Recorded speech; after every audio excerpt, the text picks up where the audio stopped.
Assalamualaikum warahmatullahi wabarakatuh. Anak-anakku yang saya cintai dan saya banggakan, di pertemuan ini merupakan pertemuan yang kedua dari kali pertama. Yang kita bahas adalah kasus-kasus pelanggaran HAM di Indonesia. Sebelum saya memberikan materi ini, saya titip pesan pada kalian, jaga kesehatan baik-baik di masa pandemi corona ini, sehingga sampean bisa mengikuti pembelajaran lewat online dengan baik dan tanpa ada halangan apapun. Anak-anakku yang saya cintai dan saya banggakan, mari kita bahas tentang kasus-kasus pelanggaran HAM di Indonesia. Perlu kalian ketahui bahwa di Indonesia adalah merupakan negara hukum. Semua produk-produk pemerintah kaitannya dengan peraturan perundang-undangan yang telah dibuat oleh pemerintah Indonesia dalam hal ini sudah mengacu kepada kasus-kasus pelanggaran HAM di Indonesia. Hal ini perlu kita cermati, perlu kita indahkan dan kita laksanakan dalam kehidupan sehari-hari, sehingga dalam kehidupan kita tidak akan terjadi suatu masalah-masalah terhadap adanya pelanggaran hukum. Nah, di masyarakat sering kita jumpai baik lewat media massa elektronik maupun media massa cetak, sering terjadi pelanggaran-pelanggaran HAM di Indonesia, entah itu pelanggaran HAM berat maupun pelanggaran HAM ringan.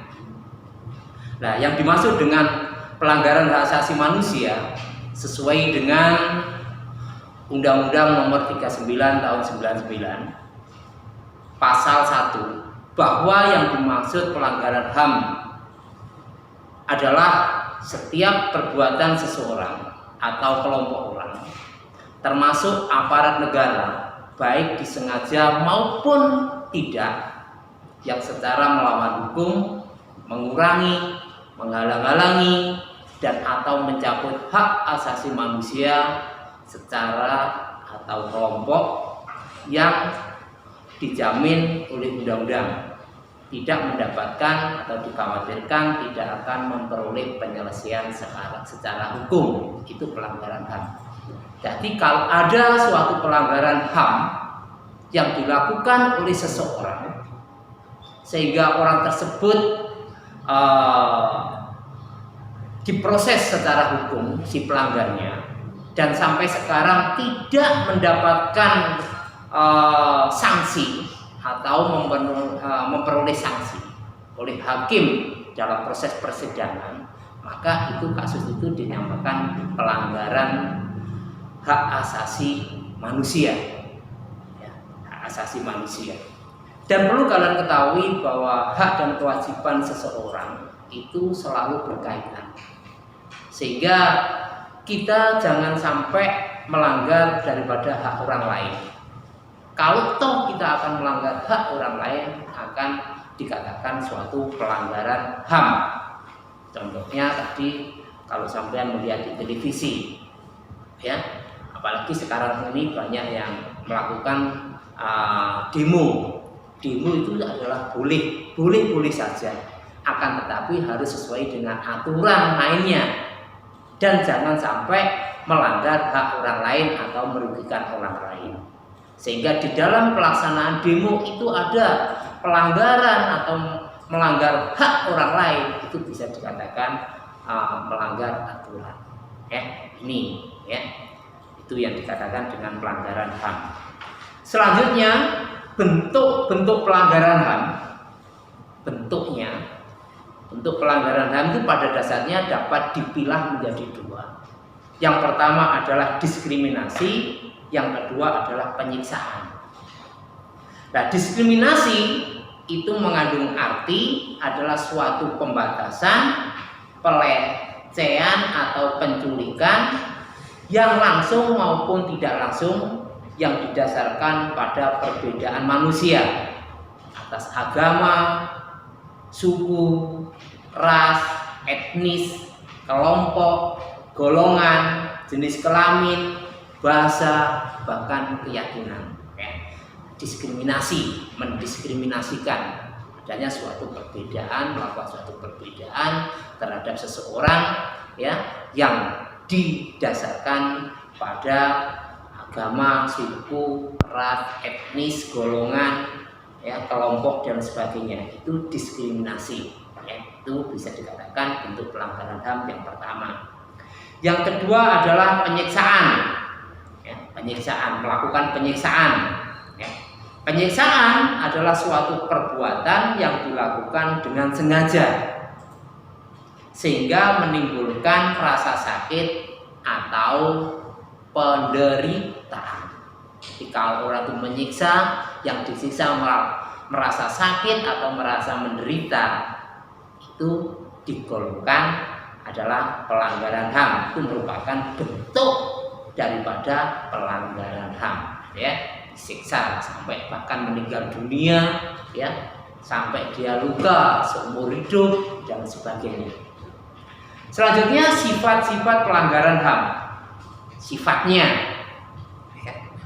Berdasarkan sifatnya pelanggaran HAM dapat dibedakan menjadi dua. Yang pertama adalah pelanggaran HAM berat, yang kedua adalah pelanggaran HAM ringan.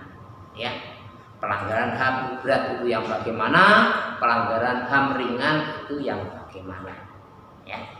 Yang dimaksud dengan pelanggaran HAM berat adalah suatu pelanggaran HAM yang berbahaya dan mengancam nyawa manusia. Ya. Contohnya saja, orang itu melakukan suatu perbuatan sehingga berakibat nyawa seseorang itu terenggut, orang itu berakibat meninggal dunia. Ya. Ini seperti pembunuhan, penganiayaan, perampokan, perbudakan, penyanderaan dan lain-lain. Ya, pembunuhan jelas gitu. Ya. Perbudakan, penyanderaan. Yang kedua adalah pelanggaran HAM ringan. Pelanggaran HAM ringan adalah suatu pelanggaran HAM yang dilakukan oleh seseorang manakala orang tersebut tidak sengaja. Dia tidak sengaja melakukan suatu pelanggaran HAM itu. Ya. Contoh, ya, di rumah sakit ada perawat, ya, dia mengobati pasien, menunggu pasien sehingga pasien di situ diobati meninggal dunia. Itu tergolong pelanggaran HAM ringan, ya. Nah, selanjutnya pelanggaran HAM menurut dasar hukum, ya, sesuai dengan Undang-Undang Nomor 26 Tahun 2000. Kaitannya dengan pengadilan HAM. Ya, bagi seseorang yang melanggar daripada hak asasi manusia, entah itu melakukan dengan pelanggaran berat dan pelanggaran ringan, ya, maka orang itu jelas-jelas dinyatakan bersalah. Ya, ini pelanggaran HAM menurut dasar hukumnya. Ini ada dua juga. Yang pertama adalah kejahatan genosida. Ya, saya ulangi, kejahatan genosida. Yang kedua adalah kejahatan terhadap kemanusiaan. Ya. Nah, kejahatan genosida ini adalah setiap perbuatan yang dilakukan dengan maksud untuk menghancurkan atau memusnahkan seluruh atau sebagian kelompok bangsa, ras, kelompok etnis, kelompok agama dengan cara-cara seperti pembunuhan, pemaksaan tindakan-tindakan yang bertujuan lain, terus memindahkan seseorang dengan cara paksa, itu merupakan kejahatan, ya, genosida. Tapi yang penting biasanya adalah kejahatan genosida itu kejahatan yang mana merupakan pembunuhan besar-besaran. Jadi membunuh dengan jumlah yang dibunuh banyak, itu termasuk pembunuhan, kejahatan genosida. Ya. Selanjutnya, kejahatan terhadap kemanusiaan. Kejahatan terhadap kemanusiaan adalah suatu kejahatan atau perbuatan yang dilakukan sebagai bagian dari serangan yang meluas. Dan serangan itu secara sistematis. Berarti sistematis adalah direncanakan. Ya, direncanakan. Ya. Ini merupakan kejahatan kemanusiaan. Ya. Kemanusiaan. Contoh merupakan kejahatan kemanusiaan, ini pembunuhan, pemusnahan, perbudakan, pengusiran, penyiksaan, pemerkosaan, penganiayaan, menghilangkan orang secara paksa, dan yang terakhir adalah kejahatan apartheid. Ya, kejahatan apartheid atau merupakan kejahatan yang dilakukan dengan didasarkan dia melakukan suatu perbuatan pelanggaran HAM terhadap ras warna kulit, itu apartheid. Nah, kemarin sudah saya singgung kenapa seseorang melakukan daripada pelanggaran HAM. Ini ada faktor-faktor penyebab daripada pelanggaran HAM, ya, supaya kalian tidak lupa bahwa penyebab seseorang melakukan pelanggaran HAM itu ada dua hal. Yang pertama faktor internal, yang kedua adalah faktor eksternal. Faktor internal itu faktor yang berasal dari dalam atau dari dirinya sendiri. Faktor eksternal adalah faktor yang berasal dari luar dirinya. Ya. Nah, faktor internal, ya, ini dibedakan menjadi tiga. Yang pertama adalah sikap egois. Sikap egois adalah sikap yang selalu mementingkan dirinya sendiri. Yang kedua, rendahnya kesadaran HAM. Ya, rendah. Yang ketiga, sikap tidak toleransi, ya, tidak toleransi. Ya. Jadi sikap egois ini merupakan salah satu sikap di mana seseorang akan melakukan daripada pelanggaran HAM, ya. Egois, mementingkan sendiri. Ya, kalau orang itu mementingkan sendiri, maka dia akan menghalalkan segala cara untuk memenuhi kebutuhan dirinya. Ya, egois. Kalian jangan egois, ya, dengan temannya, hendaknya saling membantu, saling menolong, ya, karena manusia pada dasarnya adalah suon politikon, ya, tidak lepas dengan manusia yang lain. Rendahnya kesadaran HAM, dia rendah terhadap HAM, ya. Kita tahu HAM itu adalah hak dasar atau hak pokok yang dimiliki manusia sejak dia lahir sebagai anugerah Tuhan Yang Maha Esa.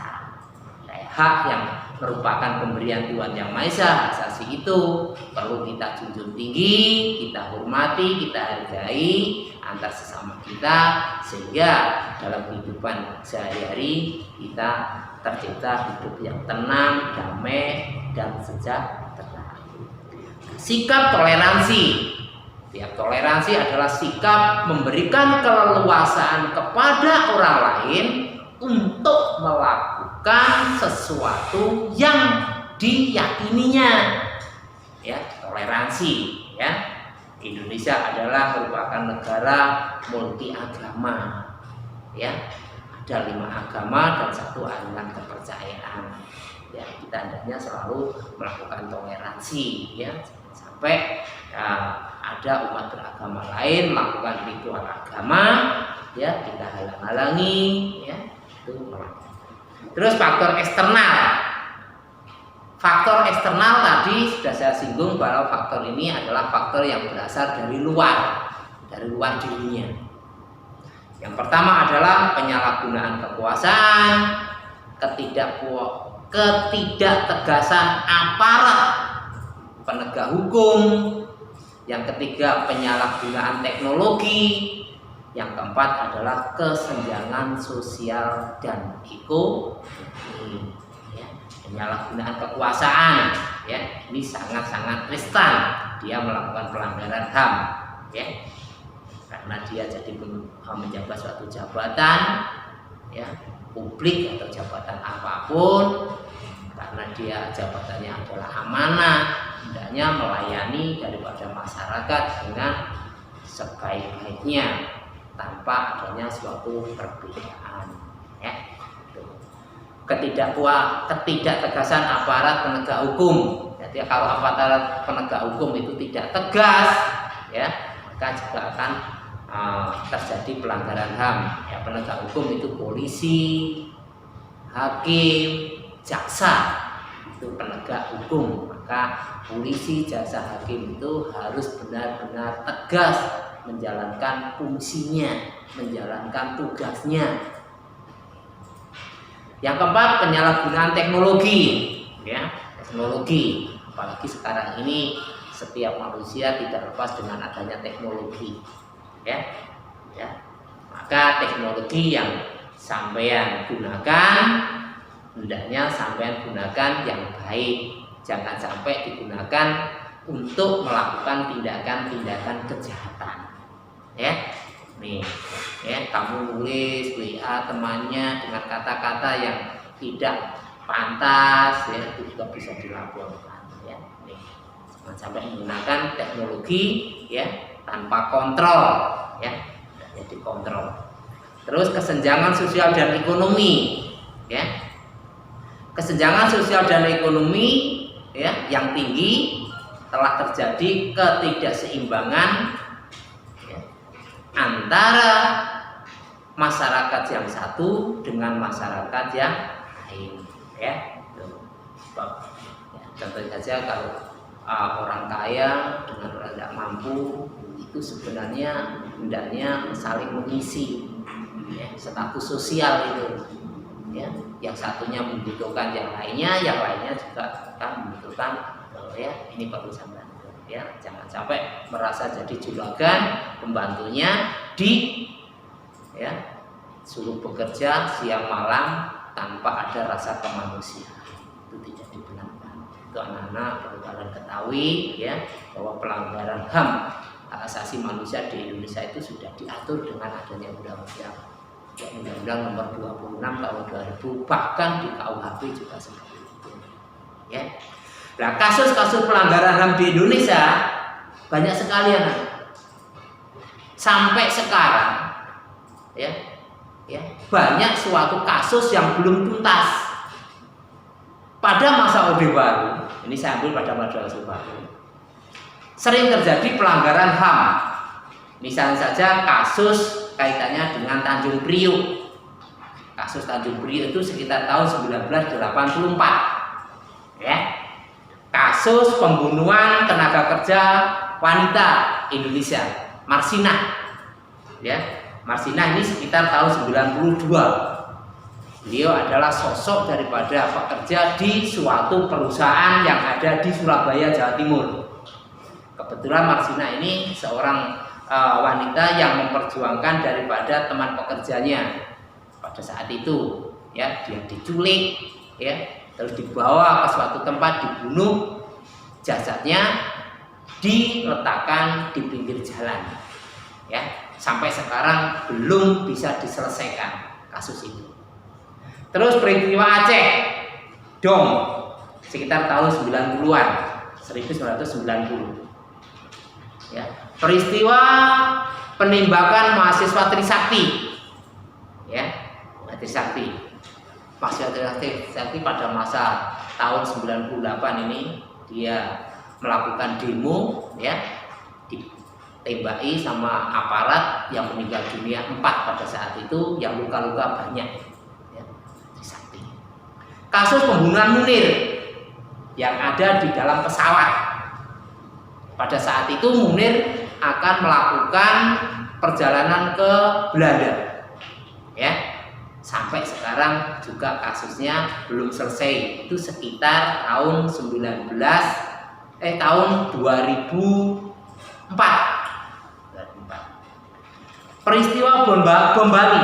Bom Bali juga pelanggaran HAM, ya, yang dilakukan oleh Amrozi dengan teman-temannya, sehingga korbannya kurang lebih sebanyak 200 orang. Ada yang warga Indonesia dan ada warga asing yang ada di Bali. Terus pembantaian Rawagede, ini gimana? Sekitar tahun 2011. Penculikan aktivis pada masa Orde Baru, ya, aktivis Sujatmiko dengan teman-temannya ini diculik. Banyak mahasiswa yang pada saat itu dia berontak, melakukan unjuk rasa, diculik, ya, dibawa ke suatu tempat. Entah sekarang itu peristiwa 27 Juli, tepatnya tahun 96, ya, tanggal 27 Juli 96 ini ada peristiwa di mana kantor PDI, Partai Demokrasi Indonesia, ya, di Jakarta itu dirusak oleh orang-orang yang tidak bertanggung jawab, ya, sampai sekarang, ya. Terus yang ada di luar negeri, ya, ini pembantaian Sabta Cross pada tahun 91. Terus pelanggaran HAM berat, peristiwa G30 SPKI sekitar tahun 65. Itu semuanya belum bisa diselesaikan dan itu merupakan suatu pelanggaran HAM di Indonesia, dan ini merupakan juga pelanggaran HAM berat, ya. Itu yang perlu kalian tahu, ya. Di pelanggaran HAM di Indonesia, ya, banyak sekali, bahkan yang ada di dunia, seperti pelanggaran Israel terhadap Palestina, kekejaman rezim Adolf Hitler, terus pelanggaran HAM yang ada di terhadap Afghanistan, ya, merupakan suatu kasus-kasus pelanggaran HAM, ya. Kalau kita sebagai generasi muda, anak-anak ini, ya, sebagai penerus bangsa yang nantinya memegang estafet pemerintahan, dalam kesehariannya apa yang sampai perbuat, ya, jangan sampai lepas kontrol, ya. Ya, demikian merupakan pertemuan saya lewat video ini, ya. Sekali lagi, jaga kesehatan, belajar dengan giat, ya. Tugas saya terhadap pada sampean, coba sampean cari di internet kaitannya dengan kasus-kasus pelanggaran HAM. Insya Allah dengan sampean melakukan suatu tugas ini, membuka di internet, di Google dan sebagainya, akan menambah wawasan sampean, ya, terhadap materi PPKN yang selama ini saya berikan pada kalian untuk menambah pembenaran pengetahuan kalian, ya. Tuh, ya, baca tugas saya, kita baca, ya. Sekali lagi, terus belajar, ya, karena sampean sudah di kelas 11, ya, tidak seperti di kelas 10 kemarin, ya. Nih, demikian anakku, ya,